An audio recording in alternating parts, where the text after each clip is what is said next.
এক, আমার একটি কথা জানা থাকলে অন্যকে বলো। দুই, বানি ইসরায়েলের কাহিনী বলো, দোষ নেই। তিন, কেউ যদি কোনো কথা আমার নামে বলে, সেই কথা যদি আমার না হয়, তাহলে তার থাকার জায়গায় জাহান্নাম। হুজুর যত বড়ই হোক, হুজুর যদি কাবা ঘরে সিজদা করে, কোনো লাভ নেই। ধরেন কথার কথা যে আমি অজু করছি আর কাঁধ মাসা করছি আর বলছি যে এটা নবী বলেছেন।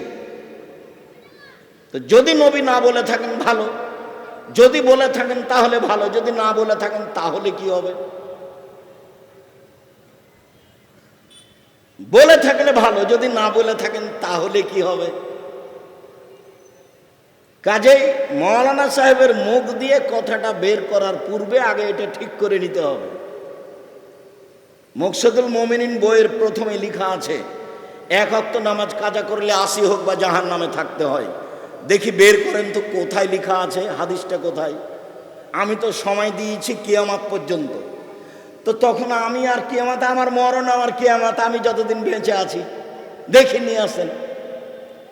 আমি তো সময় দিয়েছি যে সাদ্দাদের কাহিনী বের করতে হবে কোথায় আছে, তাতে আমি কিয়ামত পর্যন্ত সময় দিয়েছি। তা আমার কিয়ামত মানে আমি যেদিন মরবো, আমার মরা পর্যন্ত নিয়ে আসেন দেখি কোথায় আছে। কোরআন মাজিদের গায়ে লেখা আছে শরীফ, আমি বলেছি মাজিদ। শরীফ কোথায় যেটা বের করার জন্য 30 বছর থেকে বলছি, 34 বছর থেকে, 90 সাল থেকে বলছি। কেউ বলে না, একটু কানে কানে ফিস ফিস করেও বলে না যে আব্দুর রাজ্জাক সাহেব কোরআন মাজিদকে শরীফ বলা যাবে? তো আছে, যে কোরআন হাদিসে আছে, সেটাই তো আমি শুনতে চাচ্ছি। বললেই তো হয়। কোরআন মাজিদ শেষ করেন, দেখেন লেখা আছে 1 পৃষ্ঠা দোয়া, আর একটা 4 ভাগের 1 ভাগ পৃষ্ঠাতে লেখা আছে কিয়ামত পর্যন্ত সময় দিয়েছে, না আমার মরা পর্যন্ত। এই দোয়া মানুষ প্রমাণ করতে পারবে না এটা রাসূলের মুখের। তাহলে হুজুরের কি হবে? সেখানে কতগুলি লোক আছে, তারা পবিত্রতাকে ভালোবাসে, আল্লাহ তাদের ভালোবাসেন। ও কোবাবাসী, তোমাদের আল্লাহ প্রশংসা করেন। তোমরা কি পবিত্রতা অর্জন করো বলো তো দেখি। আমরা পেশাব পায়খানার পরে পানি দিয়ে পবিত্রতা অর্জন করি, 1। 2, ফরজ গোসল পানি দিয়ে পবিত্রতা অর্জন করি।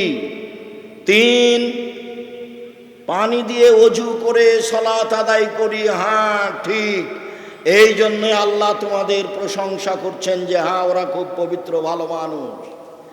ভারত, বাংলাদেশ, পাকিস্তানের এক শ্রেণীর লোক বুঝে নিল আল্লাহ ওদের প্রশংসা করেছেন যারা পেশাবের পরে ঢেল টিস্যু পেপার নিয়ে 40 কদম হাঁটে, পায়ের ওপরে পাম উঠায়, খক খক করে কাশে, তাদের প্রশংসা করেছেন। জাল হাদিস আছে, সময় ওটাই থাকলো, প্রমাণ করেন। একটা কথা আপনাকে বাঁচার জন্য বলে যাই, আপনার জন্য ভালো হবে। আপনি মনে করছেন এই যে পেশাব বের হল, এই যে পেশাব বের হল, তার জন্য তো হাঁটি। আপনি 40 ঘন্টা ঢেল নিয়ে থাকেন, টিস্যু পেপার নিয়ে থাকেন, আবার ফেলে দেন, এক্ষুনি মনে হয় এই যে পেশাব আসলো। কেন? আপনাকে শয়তান ধরেছে। শয়তানের কাজই এটা, শয়তানের কাজই এটা, খালি আপনাকে ধোকায় ফেলা। এই যে পেশাব, এই যে পেশাব। তাই তো আল্লাহ নবী বলছেন, এই সাবধান, যদি বায়ু আসে নামাজের মধ্যে তো সালাত ছেড়ে, মসজিদ ছেড়ে যায়ও না, যতক্ষণ পর্যন্ত কানে স্পষ্ট বায়ুর শব্দ না পাবা, যতক্ষণ পর্যন্ত গন্ধ না পাবা। শয়তান পেশাব পায়খানা রাস্তায় খালি গুতা মারে, দিয়ে বলে এই যে পেশাব আসলে, এই যে পেশাব আসলে, এই যে বায়ু আসলে। আপনার জন্য উচিত কি জানেন? ওকে সরানোর জন্য ওকে বলতে হবে, এই সর সর সর শয়তান সর, আমার পেশাবে কাপড় ভিজে যাক, তবু আমি আর সালাত আদায় করবো না, যা করেছি এটাই। সর তুই সর, তোকে একবার লাথি দিয়ে বিদায় করে দেবো, সর শয়তান সর। আপনি 20 ঘন্টা, আপনি 10 মিনিট পরে পেয়ে ফেলেন, টিস্যু ফেলেন, আপনার অন্তরে জাগবে যে এ পেশাব আসলো মনে হয়, এ পেশাব আসলো মনে হয়। এখন তো শয়তান আপনাকে ঠগিয়ে দিয়েছে, আপনি তো বুঝতে পারেন না শয়তানের অবস্থা। আমার সময় লম্বা হয়ে গেল, দুঃখিত। ওর নাম ছিল ইবলিস। শয়তানের নাম কি ছিল? ইবলিস। এ ব্যাপারে বিস্তারিত দেখতে চাইলে আব্দুর রহিম আসছে কিনা বলতে পারছি না, আব্দুর রহিম বিন আব্দুর রাজ্জাক, ওর একটা তাফসির আলোচনা শুরু হচ্ছে ঢাকায় মিরপুরে। তো আউযুবিল্লাহি মিনাশ শাইতানির রাজিম, তো এরই ব্যাখ্যা চলছে, তখন আপনি বুঝতে পারবেন। ওর নাম ছিল ইবলিস। তো এখন আল্লাহ বললেন, ইবলিস আদমকে মেনে নে। তখন ইবলিস বলছে, বলেন কি? ও হলো মাটির তৈরি, আমি হলাম আগুনের তৈরি, আমি তাকে কেমনে মানি? তখন আল্লাহ বলছেন, সর সর সর সর, এখান থেকে বিতাড়িত হ, সর। রাজিম মানে বিতাড়িত। ওকে পাথর দিয়ে তাড়িয়ে দেওয়া হয়েছে, পাথর দিয়ে পিঠে তাড়িয়ে দেওয়া হয়েছে। তখন ও বলছে, আচ্ছা ঠিক আছে ঠিক আছে ঠিক আছে, যাবো। আমার একটা দাবি শুনতে হবে, আমার একটা কথা মানতে হবে। বলো তো কি মানতে হবে? আমাকে কিয়ামত পর্যন্ত বেঁচে থাকার সুযোগ দিতে হবে। তখন আল্লাহ বললেন, আচ্ছা ঠিক আছে, তাই হলো, একটা সময় দিলাম তোমাকে। তখন যেমন সময় পেয়েছে তেমন বলছে, দেখেন ওর ঢং কেমন, সে বলার গতি কেমন। বলছে, রব্বি, ও আমার প্রতিপালক, ইজ্জতে কা জালালে কা ইরতেফায়ে মাকানে কা, তোমার সম্মানের কসম, তোমার ইজ্জতের কসম, তোমার মর্যাদার কসম, লাউবিয়ানাল ইনসানা মাদামা তারাম ফি আসাদিন, আদমের ছেলেমেয়ের দেহে যতদিন পর্যন্ত শ্বাস থাকবে আমি তাকে ভ্রান্ত ভুল পথে নিয়ে যাবই যাবই যাবই। আমি ওকে পাপী করাবই করাবই করাবই, ওকে আমি পাপ করিয়ে ছাড়ব। আমি ওর দেহের রগের আগে যেতে পারি, ওর আমি পেশাবের রাস্তা দিয়ে যেতে পারি, পায়খানার রাস্তা দিয়ে যেতে পারি, ওর গোটা দেহ আমার অধীনে আছে, আমি ওকে পাপ করাবই। এইভাবে বলছে, অবশ্যই অবশ্যই ওকে আমি পাপই করব। আমি একাই জাহান্নামে যাব, ওকে জাহান্নামে নিয়েই যাব। মরেছি তো একাই মরবো না, মায়েরা মরবো। আমি একাই জাহান্নামে যাব, আদমের ছেলে মেয়ে জান্নাতে যায় কিভাবে তা দেখে ছেড়ে দেব। তখন যদি আল্লাহ বলতেন তুই পারবি না, তাহলে তো হতো। তখন আল্লাহ বলছেন এভাবে, এই শয়তান শোন, ইজ্জতি ও জালালি ও ইরতেফায়ে মাকানি, আমার সম্মানের কসম, আমার ইজ্জতের কসম, আমার মর্যাদার কসম, আদমের ছেলে মেয়ে যতবার বলবে আমার ভুল হয়েছে, ততবার আমি বলবো ক্ষমা করে দিলাম। বলা কাজটা থেকে গেল যে, তাহলে বলতেই হবে আস্তাগফিরুল্লাহ, অত বেলে ছাড়া পথ নেই, কোনো পথ নেই, বলতেই হবে। আল্লাহ মূসাকে বলছেন, মূসা জি ফেরাউনের কাছে যাও, ফেরাউনের কাছে যান, ও সীমা লঙ্ঘন করেছে। না না না না, ফেরাউনের পক্ষ থেকে আমার ওপরে একটা অপরাধের অভিযোগ আছে, আমি এক থাপ্পড় দিয়ে ওর একটা মানুষকে হত্যা করেছি, আমি গেলে ও মেরে নিবে। এক, দুই, আমি ভালো করে কথা বলতে পারি না, আমার ভাষা সাবলীল নয়, তোতড়ে ভাষা, আমি যেতে পারবো না। না যেতে হবে, তাহলে আমার ভাইকে সাথে দেন। ঠিক আছে দিলাম, তো যে আমাকে মারবে, আচ্ছা আমি তোমার সাথে আছি, যাও। শেষ বাক্যটা হলো আমি তোমার সাথে আছি। কে বলছেন? আল্লাহ, আমি তোমার সাথে আছি, যাও। একটু পরে কিন্তু মূসাও বলবেন যে আল্লাহ আমার সাথে আছে। এখন আল্লাহ কি বলছেন? আমি তোমার সাথে আছি। কে বলছেন? আল্লাহ বলছেন আমি তোমার সাথে আছি, ও মারবে না, যাও। এখন গিয়ে বলছেন আপনি সীমা লঙ্ঘন করেছেন, এক আল্লাহকে মানছেন না, বনি ইসরাইলকে আমার সাথে ছেড়ে দেন, ব্যক্তিত্ব বজায় রাখার সুযোগ দেন। তখন ফেরাউন বলছে, কে তুই রে?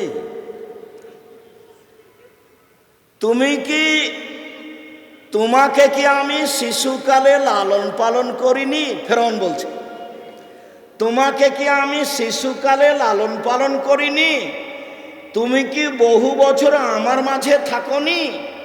তুমি যা করেছো তা করেছো, তুমি তোমার কর্ম করেছো, তুমি এক থাপ্পড়ে মানুষ মেরেছো, তুমি বড় অকৃতজ্ঞ।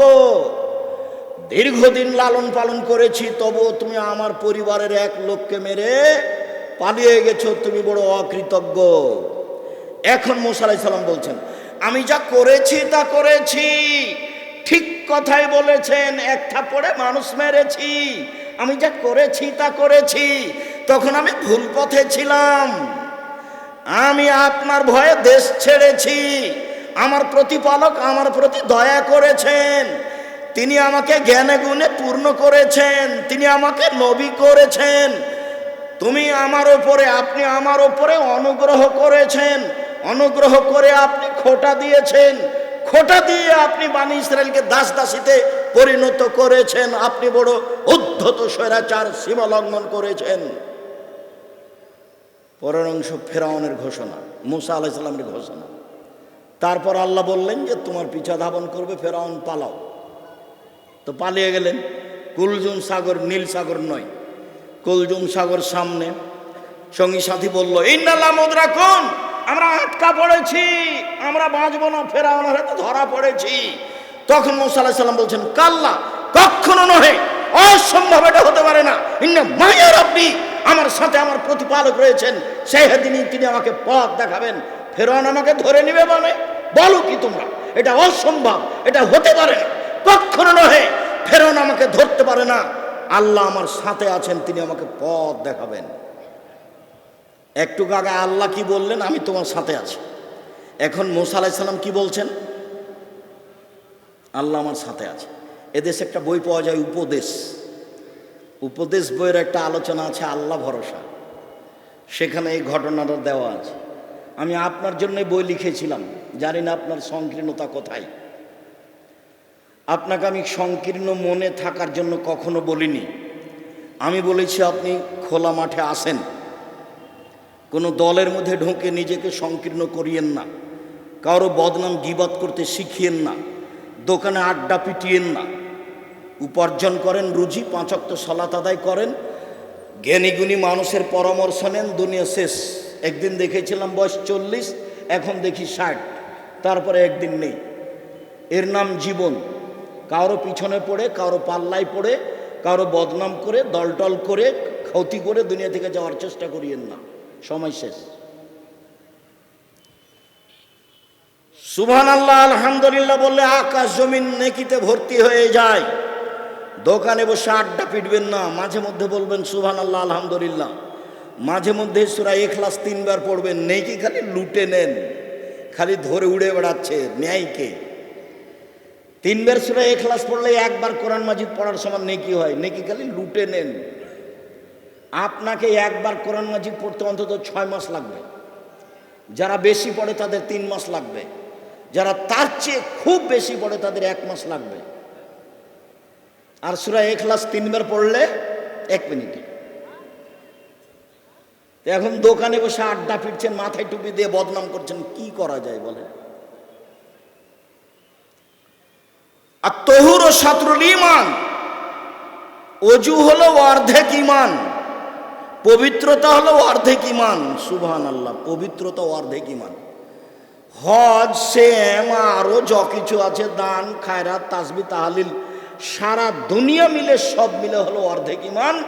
আর ওযু একাই হলো অর্ধেক ঈমান, পবিত্রতা। মুসলমানেরা তো পবিত্রতা বুঝে নাই। ছেলে তোমার মাথায় একবার খেনড়ি, রান্নাঘরটা কত ময়লা আছে, পরিষ্কার করতে পারে না। দেখিও তো তোমাদের রান্নাঘরের এটা, ওই ভাত রান্না করা তরকারি পাতিলটা, তার কানাটাতে হাত দেওয়া যাবে না, খালি পরিষ্কার ময়লা হয়ে আছে। এই যে তোমার ছোট ভাইটা তোমার পাশে বসে আছে, দেখো তার জামাটা কোনোদিন ধোয়নি তোমার মা। তোমার মাকে আমি কি দিয়ে বুঝাই? আমি তো বুঝাতে অক্ষম, তোমরা তো বাড়ি পর্যন্ত যেতে যেতে ভুলে যাও। আর ভাইজান আপনি তো একটুকু খেয়াল করেন না পরিবারের উপরে। আল্লাহ নবী বললেন মা হলে 4টে জিনিস লাগে। মা হলে কটা জিনিস লাগে? 4টে জিনিস লাগে। 1, ছেলে মেয়েকে বিদ্যা শিখাতে হবে, তার মানে মা। 2, ছেলে মেয়েকে শিষ্টাচার শিখাতে হবে, তার মানে মা। মাই তো জানে না শিষ্টাচার কাকে বলে। তোমার নানা বিবাহ দিয়েছে, ও স্বামীর কাছে গেছে, তাই বাচ্চা হয়ে গেছে, তাই ও মা। ও মা কি জিনিস ও কি জানে? ওর বাচ্চারা ওকে বলছে আম্মু আম্মু আম্মু, তাই বলছে। তখন আম্মু আম্মু কি আম্মু? হ্যাঁ আমি পেশাব করবো, পায়খানা করবো। তখন মা নিয়ে গিয়ে যে পটের উপরে বসালছে, পটটা যে ঘোড়া, ওটা যে হারাম। আয়েশা রাদিয়াল্লাহু তাআলা আনহা বলেন, আল্লাহর নবী বাড়িতে ঢুকে যখন দেখতেন কোনো কিছুতে ছবি মূর্তি আছে, তা যদি জিনিস হতো তাহলে নাকাজাহু তাকে ভেঙে চুরে একাকার করতেন। আয়েশা রাদিয়াল্লাহু তাআলা আনহা বলেন, আল্লাহর নবী যখন বাড়িতে ঢুকতেন দেখতেন কোনো কাপড়ে ছবি মূর্তি আছে, তাকে ছিঁড়ে ছিঁড়ে টুকরা করে দিতেন। হাদিস তো বুখারী মুসলিম। আপনার বাচ্চা পায়খানা করে, পটটা কি কি ভাই কথা বোঝা যায় না? ওটা মা নয় তোমার, ওটা তোমার চাচি, এটা তোমার খালা। ওকে বলি আব্দুর রাজাক সে বলেছেন, আম্মা আপনাকে খালা বলে ডাকতে বলেছে আব্দুর রাজাক। এই বেটা, মা কাকে বলে? মা বলবে এই পট চলবে না, হয় ফিরিয়ে দেন, না হয় মাথাটা কেটে ফেলেন, না হয় আমি একে জ্বালিয়ে দিব। যে কোনো পথে যেতে হবে। তোমার মা প্লেট কিনেছে খাওয়ার জন্য, তাতে আছে চিংড়ি মাছ। তোমার মা একটা তরকারির বাটি কিনেছে, সেটা হলো কাতল মাছ। তোমার মা একটা আয়না কিনেছে, সেটা হলো রুই মাছ। তোমার বাপ একটা জায়নামাজ কিনেছে, সেটা হলো রঙের চকচকে ঝকমকে জায়নামাজ। আমাকে যখন নামাজ পড়তে দিয়েছো সালাত আদায় করতে, তখন তুমি উল্টে দিয়েছো, আমাকে দেখতে দাওনি। আমাদের বাড়িতে জায়নামাজ আছে, এক কালার আছে। কি আছে? এক কালার আছে। বিগত সরকার যখন এভাবে পালিয়ে গেল, তারপরে আর একটা বক্তব্য ছিল আত্মসাৎ, তারপরে আর একটা বক্তব্য ছিল ছবি মূর্তি। বিষয়গুলি পুনরায় থাকবে সামনে বৃহস্পতিবার শুক্রবার জামিয়া সালাফের সম্মেলনে। আসেন, ইনশাআল্লাহ বিস্তারিত বিবরণ দিব আপনার সামনে এই বিষয়ে ইনশাআল্লাহ। আর সবাই নবীর সিরাতের চরিত্রের উপরে, একজন ব্যক্তির উপরে সবাই বক্তব্য দিবে। কেউ কাউকে নিয়ে প্রশংসা করতে পাবে না, কেউ কাউকে উঠাতেও পাবে না, নামাতেও পাবে না। সব বিষয় ভিত্তিক। 4 জন আসবেন আলেম মদিনা বিশ্ববিদ্যালয় থেকে, আর একজন আগে থেকে আছে। মোট 5 জন থাকবেন আরাবিয়ান। আপনাদের প্রতিষ্ঠান জামিয়া সালাফে, আপনাদের প্রতিষ্ঠান, নিজের প্রতিষ্ঠান মনে করে যাবেন। আহাল পরিবার সাথে নিয়ে দেশের বড় বড় বিদ্বান থাকবেন, বিদেশের বড় বড় বিদ্বান থাকবেন। মদিনা বিশ্ববিদ্যালয়তে থাকবেন চলমান শিক্ষক এবং সাবেক শিক্ষক 5 জন মিলে মোট ইনশাআল্লাহ। সেদিন আপনাকে আমি আমার আলোচনা বিষয়ভিত্তিক আপনার সামনে পেশ করব খুব গুরুত্ব সহকারে ইনশাআল্লাহ। রাসূল সাল্লাল্লাহু আলাইহি ওয়াসাল্লাম বললেন যে দান হলো দলিল। দানকে কোনোদিন মনে করবেন না ও প্রয়োজনে চেয়েছে। ইবাদতের জগতে সবচেয়ে শক্তিশালী ইবাদত হলো দান। হজ ইবাদত, সালাত ইবাদত, সুবহানাল্লাহ ইবাদত, আলহামদুলিল্লাহ ইবাদত, কোরআন তেলাওয়াত ইবাদত, রোজা ইবাদত। এগুলো সব ইবাদত। সিয়াম পালন করলাম, রোজা করলাম আমার জন্য, হজ করলাম আমার জন্য, সুবহানাল্লাহ বললাম আমার জন্য, কোরআন তেলাওয়াত করলাম আমার জন্য। সবই যে আমার জন্য, তো আমার বাপের জন্য কি? তো একজন সাহাবী বলছেন, আল্লাহর নবী, আমার বাপ মারা গেছেন, টাকা পয়সা রেখে গেছেন, ওসিয়ত করে যাননি। আমি যদি আমার বাপের নামে দান করি, আমার বাপের পাপ মিটে যাবে কি? কারণ না, আল্লাহ রাসূল বলেন হ্যাঁ মিটে যাবে। হাদিস বুখারী মুসলিম।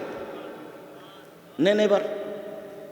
তাহলে সব ছিল আপনার, আর দানটা হলো আপনার বাপের।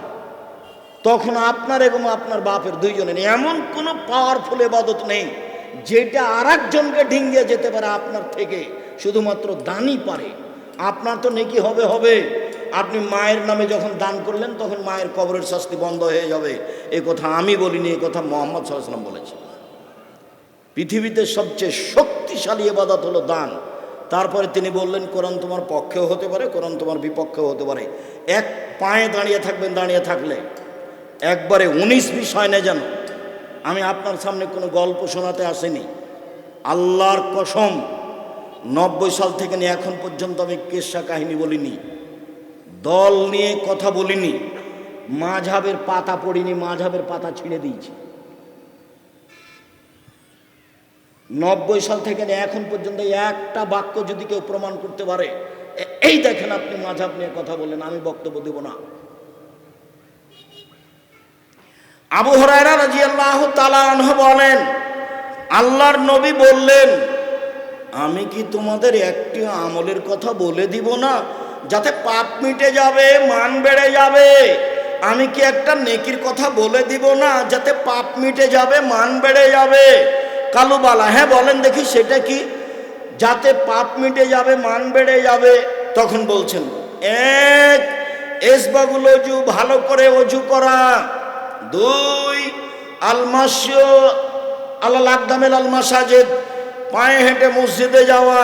তিন, ইন্তেজারুস সালাত বাদা সালাত, এক সালাতের পরে আর এক সালাত পড়বো বলে অপেক্ষায় থাকা। এই তিনটে কাজ করে যারা, তাদের পাপ মিটে গেছে, তাদের মান বেড়ে গেছে। তাদের পাপ মিটে গেছে, তাদের মান বেড়ে গেছে। ইবনে আব্বাস রাদিয়াল্লাহু তাআলা আনহু বলেন, একদা আল্লাহর নবী বলছেন, আল্লাহ তাআলা আমাকে বলছেন, মুহাম্মদ জি, হাল তাদরি ফিমা ইয়াকতাসিমুল মালাউল আলা, আপনি কি বলতে পারেন উপরে কি নিয়ে হইচই হচ্ছে? না, হ্যাঁ বলতে পারি আমি। উপরে কি নিয়ে হইচই হচ্ছে আমি বলতে পারি। এক মিনিট। আল্লাহ এবং জিবরাইল আমাদের নবীকে ডাকতেন মোহাম্মদ বলে, মোহাম্মদ। আল্লাহ বলতেন মোহাম্মদ, আর জিবরাইল বলতেন মোহাম্মদ। আর সব সাহাবী বলতেন আল্লাহ রাসূল বলেছেন, আল্লাহ রাসূল করেছেন, আল্লাহ রাসূল খেয়েছেন। সব সময় কিভাবে বলতেন? আল্লাহর রাসূল। আমি বুঝাতে পারি না নাকি? আল্লাহ রাসূল। আর আমাদের সব আলেম ওলামা জনগণ বলছে হুজুরে পাক সাল্লাল্লাহু আলাইহি সাল্লাম, হুজুরে পাক, হুজুরে পাক সাল্লাল্লাহু আলাইহি সাল্লাম। জি না, কারো বানানো কথা চলবে না, 5 পয়সা দাম নেই। সাহাবীর কথায় মুখ দিয়ে উচ্চারণ করতে হবে যে আল্লাহ নবী বলেছেন। এখন বলছেন আল্লাহ, মোহাম্মদ জি, ওপরে কি নিয়ে হইচই হচ্ছে বলতে পারেন? জি হ্যাঁ বলতে পারি। কি নিয়ে? আদম সন্তানের পাপ কিসে মিটে যাবে তা নিয়ে। কিসে মিটে যাবে? এক, এসবাগুল অজু, ভালো করে অজু করলে পাপ মিটে যাবে। দুই, পায়ে হেঁটে মসজিদে গেলে পাপ মিটে যাবে। তিন, আল মাকসু বাদা সালাত, সালাতের পরে বসে সুবহানাল্লাহ আলহামদুলিল্লাহ তাসবিহ তাহলিল করলে পাপ মিটে যাবে। এক, সুন্দর করে অজু করলে পাপ মিটে যাবে। দুই, পায়ে হেঁটে মসজিদে গেলে পাপ মিটে যাবে। তিন, সালাতের পরে বসে তাসবিহ তাহলিল জিকির আজকার করলে, আয়াতুল কুরসি পড়লে পাপ মিটে যাবে। এটুকু বলার পরে আল্লাহ নবী বলছেন, পৃথিবীর মানুষ শুনে রেখো, মান ফালা আশা বেখাইরিন ওয়া মাতা বেখাইরিন, যে এমনটা করতে পারলো তার মরে যাওয়া ভালো, তার বেঁচে থাকা ভালো। যে এমনটা করতে পারলো তার মরে যাওয়া ভালো, তার বেঁচে থাকা ভালো। মরলেও ভালো, বাঁচলেও ভালো। এরপর আল্লাহ রাসূল বলছেন, পৃথিবীর মানুষ শুনে রেখো, ওয়া কানা মিন খাতিয়াতিহি কা ইয়ামিন ওয়ালাদাত উম্মুহু, লোকটা হয়ে যায় সেদিনের মতো যেদিন তার মা তাকে জন্ম দিয়েছে। লোকটা হয়ে যায় সেই দিনের মতো যেদিন তার মা তাকে জন্ম দিয়েছে। লোকটা হয়ে যায় সেই দিনের মতো যেদিন তার মা তাকে জন্ম দিয়েছে। মানে লোকটা নিষ্পাপ হয়ে যায়। মনে থাকবে না? এক, পায়ে হেঁটে মসজিদে যাওয়া। দুই, ভালো করে অজু করা। ঠিক, এক আছে ভালো করে অজু করা। দুই, পায়ে হেঁটে মসজিদে যাওয়া। তিন, সালাতের পরে বসে বসে তাসবিহ তাহলিল জিকির আজকার করা। তাহলে ও এমন হয়ে গেছে যে তার আর কোনো পাপ নাই। আরো দুটা কাজ আছে যে এরকম নিষ্পাপ হয়ে যায়।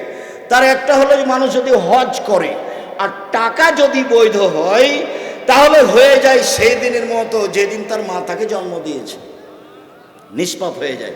আর একটা আছে, সেটা হলো এই, কেউ যদি অসুস্থ অবস্থায় বলে আলহামদুলিল্লাহ, আল্লাহ যেভাবে রাখে সেটাই আলহামদুলিল্লাহ, তাহলে লোকটা হয়ে যায় সেই দিনের মতো যেদিন তার মা তাকে জন্ম দিয়েছে, নিষ্পাপ হয়ে যায়।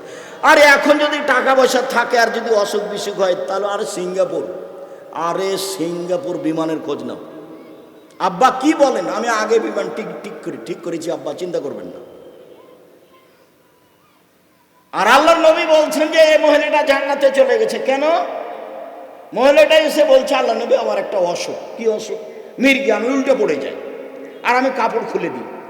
তো বলছে যে তুমি যদি ধৈর্য ধারণ করো তো জান্নাত পাবা। আচ্ছা ঠিক আছে, ধৈর্য ধারণ করলাম। তো ওই যে কাপড় খুলে দিই, এটার জন্য একটু দোয়া করেন। আচ্ছা ঠিক আছে, দোয়া করে দিলাম, তুমি আর কাপড় খুলে ফেলবে না, বাস। ইবনে আব্বাস বলছেন যে শোনো শোনো, দুনিয়ার মানুষ যদি জান্নাতি মহিলা দেখতে চাও না, জান্নাতি মহিলা, এই যে এই মহিলাটা জান্নাতি। কেন? ওর ব্যাপার আল্লাহ নবী জান্নাতি ঘোষণা দিয়েছে। অসুখ বিসুখের উপরে ধৈর্য ধারণ করেছিল সেই জন্য। আর আপনার কি যে অবস্থা সিঙ্গাপুর, একটু ধৈর্য ধারণ করেন, অসুখ বিসুখ হলে ওইভাবে পাপ ঝরে যায়। কামারের কর্মকারের হাপরে লোহা দিয়ে, লোহার যেমন ময়লা ঝরে যায়, স্বর্ণ চাঁদি দিয়ে ওটাতে যখন আগুন ধরে যায় তখন ওর গায়ে যত ময়লা আছে এটা যেইভাবে ঝরে যায়, অসুখ বিসুখ হলে মানুষের পাপ সেভাবে ঝরে যায়। এ কথা মুহাম্মদ সাল্লাল্লাহু আলাইহি সাল্লাম বলেন, হাদিস বুখারী মুসলিম। বলছিলাম ওযু। আবু হুরায়রা রাদিয়াল্লাহু তাআলা আনহু বলেন, আল্লাহর নবী বলেছেন, ওযু করার সময় কেউ যদি মুখমণ্ডল ধোয় তাহলে মুখমণ্ডলের যা পাপ হয়েছে এর মাধ্যমে, চোখ দিয়ে যত পাপ করেছে, কান দিয়ে যত পাপ করেছে, সব পাপ ধুয়ে যায়, মুছে যায় ওজুন পানির সাথে, নইলে শেষ ফোঁটার সাথে। আল্লাহর নবী বলেন, চোখের পাপ, চোখের জেনা হলো চোখ দিয়ে দেখা, কানের জেনা হলো কান দিয়ে শোনা, হাতের জেনা হচ্ছে হাত দিয়ে ধরা, পায়ের জেনা হচ্ছে এই পথে চলা, অন্তরের জেনা হচ্ছে পরিকল্পনা করা, মুখের জেনা হচ্ছে মুখ দিয়ে কথা বলা। তোমার মোবাইলের খবর তুমি জানো কতবার জেনার কথা বলেছ। তুমি মনে রেখো, সময় আর বেশি দিন নেই। তোমাকে আমি বলেছিলাম মেয়ের নামটা ভুলে যাও। মারিয়াম যেমন বলেছিল যে নাসিয়া মানসিয়া, আহারে আমি জাতিকে কি দিয়ে বুঝাবো, আমি যখন সন্তান নিয়ে আসবো জনগণের কাছে, জনগণ তখন বলবে ছি ছি ছি ছি ছি, বাইতুল মুকাদ্দাসে ইবাদত করে মহিলা, ঘর ঝাড়ু দেয়, লোকে বলে ভালো, জেনা করেছে, দেখো না সন্তান। কিন্তু নাসিয়া মানসিয়া, আল্লাহ তুমি আমাকে এমন করে দাও, আমার কেউ যেন না জানে মারিয়াম কেটা, আমি এই অপমান রাখতে পারছি না। কি দিয়ে বুঝাই? যা হওয়ার তাই হলো। গ্রামে যখন বাচ্চা নিয়ে গেলাম তখন গ্রামের লোকজন বলল, ছি ছি ছি ছি ছি, বদ মহিলা, তোর মা তো ভালো, তোর বাপ তো ভালো, তুই এটা করলি। মুখখান বন্ধ রেখেছেন, বলছেন কোলে যে বাচ্চা আছে সেই বাচ্চার সাথে কথা বলেন, আমি বলতে পারছি না। তো বাচ্চা কথা বলবে মানে? কোলে বলছে আমি আব্দুল্লাহ, আমার নাম ঈসা, আমি নবী। সেটা মারিয়ম বুঝতে পারছিলেন যে মানুষে কি বলবে, তাই তিনি বললেন, আল্লাহ আমাকে একবারে নাসিয়া মানসিয়া করে দাও। এই ছেলে, নাসিয়া মানসিয়া মানে আমি যে মারিয়াম, এটা পৃথিবীর ইতিহাসে থাকবে না, কারোর মনে থাকবে না। তুমি মেয়েটার নাম্বার এভাবে ভুলে যাও, তুমি মেয়ে মানুষকে চিনো না। ও 36 কল্লা জানে তোমাকে ডুবাবে, তোমার বাপকে ডুবাবে, তোমার বংশকে ডুবিয়ে যেদিন শেষ করবে সেদিন তোমাকে ছেড়ে দিবে। কেন? তোমার সামনে আমি কতদিন বললাম যে জুলাইখা সব দরজা বন্ধ করলো নিজে হাতে, সব দরজা বন্ধ করে বলছে ইউসুফকে, হেই তালাক, তুমি জেনায় লিপ্ত হও। আরে অবাক কথা। তখন ইউসুফ আলাইহিস সালাম বলছেন, মাযাল্লাহ, আমি আল্লাহর কাছে আশ্রয় চাচ্ছি, বলো কি তুমি, ইন্নাহু মাসায়া, তোমার স্বামী আমার মালিক, ও ভালো থাকতে দিয়েছে, ভালো খেতে দিয়েছে, আমি কেমনে অন্যায় করি? আমি অন্যায় করতে পারি না। তিনি আমাকে ভালো থাকতে দিয়েছেন, তিনি ভালো খেতে দিয়েছেন, আমি কেমনে অন্যায় করি? আমি করতে পারি না, আমি আল্লাহর কাছে আশ্রয় চাইলাম। এই বলে দিলেন দৌড়, সব দরজা খুলে গেল, একটা তিনি খুলে বের হননি। বাইরে বের হতে দেখে জুলাইখার স্বামী। জুলাইখার স্বামী দেখেই জুলাইখা বলছে, এই লোক আপনার স্ত্রীর সাথে জেনা করতে চায়, তার কি শাস্তি হতে পারে? আরে আপনি কি বলবেন?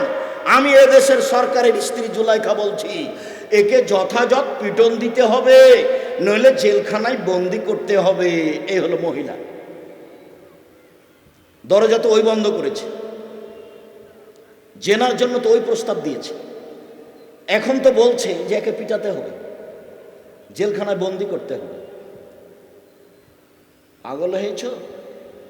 একবারে আস্তাগফিরুল্লাহ ওয়া আতুবু ইলাইহি বলবে কান ধরে, জিন্দেগিতে যেন এই মহিলা তোমার নাম্বার খুঁজে না পায়।